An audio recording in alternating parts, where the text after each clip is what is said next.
बाहुबली नेता और पूर्व मंत्री अमरमणि को लेकर प्रशासन ने एक ऐसा फरमान जारी किया है कि मधुमिता का परिवार फूट फूट कर रो रहा है। देखिए अमरमणि की रिहाई के आदेश पर स्पेशल रिपोर्ट।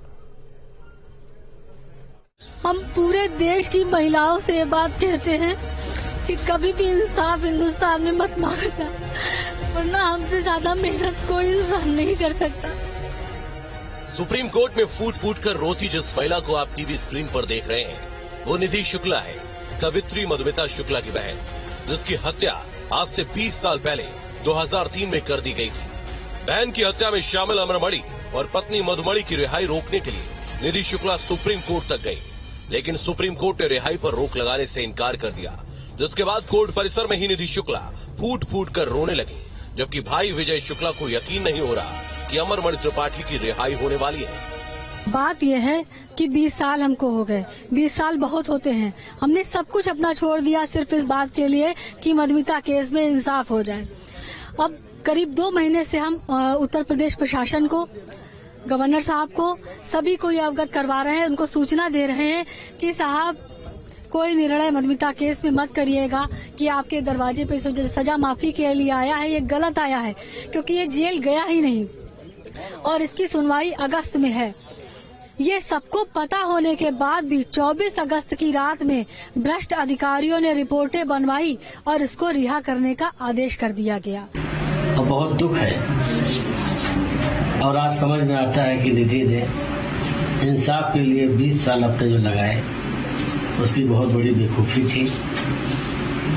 उसको ऐसा नहीं करना चाहिए था। हम लोगों का जीवन एक बेकार की संघर्ष यात्रा में व्यर्थ हो गया। इंसाफ की रक्षा इस हिंदुस्तान में नहीं की जा सकी।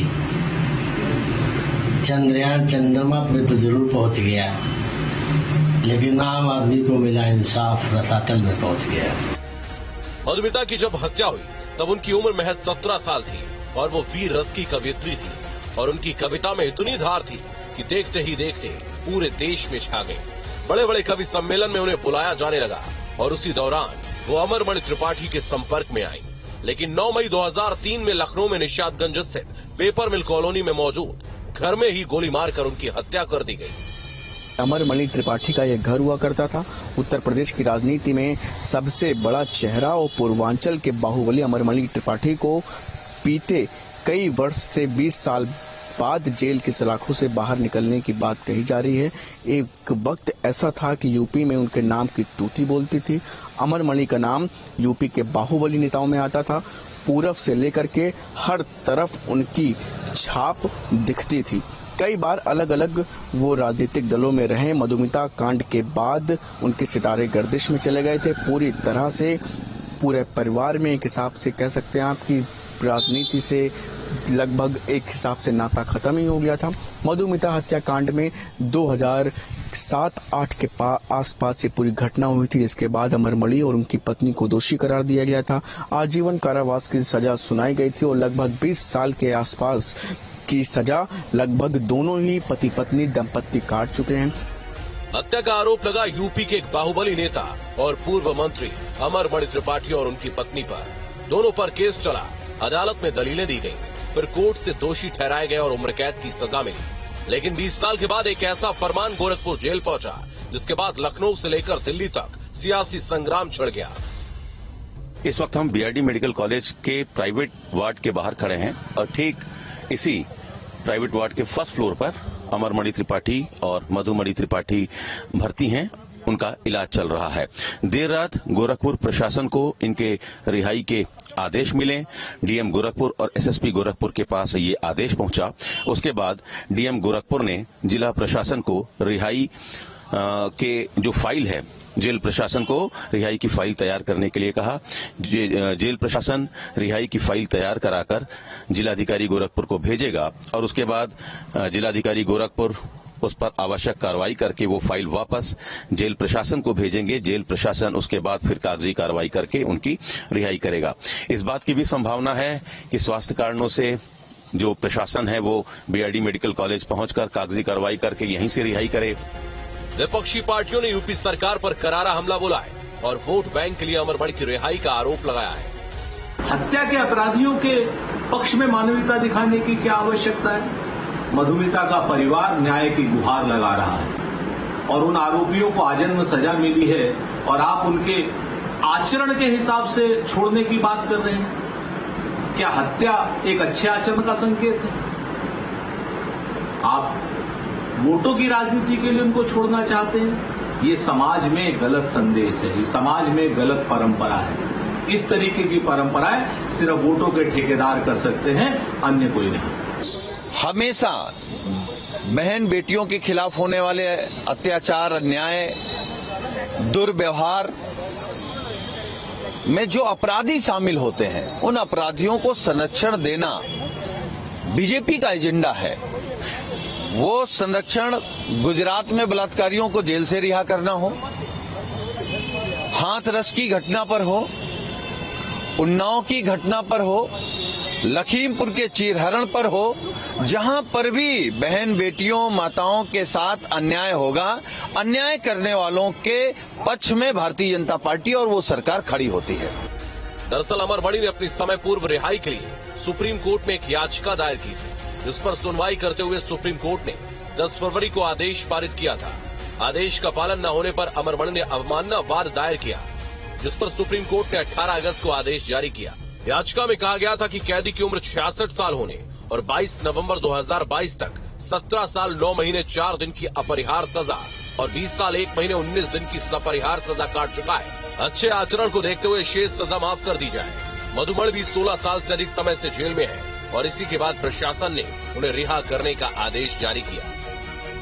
ये रिहाई के जो जेलों में कार्य के आधार पर, उनके व्यवहार के आधार पर, नीतियों के आधार पर फाइलें चलती हैं और माननीय मुख्यमंत्री जी और राज्यपाल महोदया के निर्देश के बाद ही जब निर्णय उनका होता है, उसके बाद भी निर्णय होता है।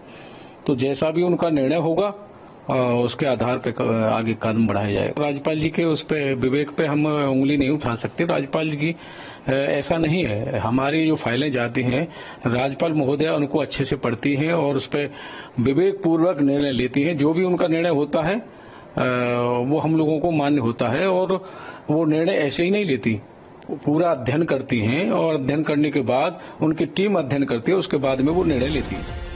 अब ऐसे में सबसे बड़ा सवाल ये है कि क्या अमरमणि की रिहाई से पूर्वांचल के सियासी समीकरण बदल सकते हैं?